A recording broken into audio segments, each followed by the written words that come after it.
What's up, you guys? My name is Ryan, and today I'll be teaching you how to do the anti-spin.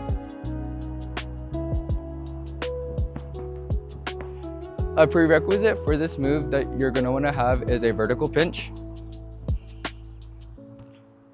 And a little side tip is that you're going to want to be comfortable going in a certain direction, because direction does matter when you're hitting this move.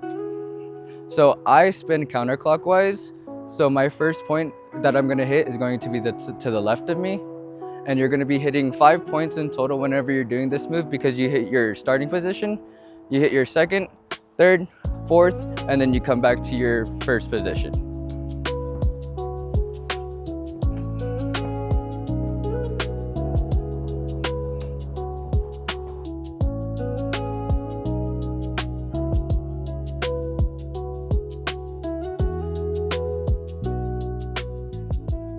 And then again, if you do go the other way, if you spin clockwise, your first point that you're going to hit is going to be to the right of you.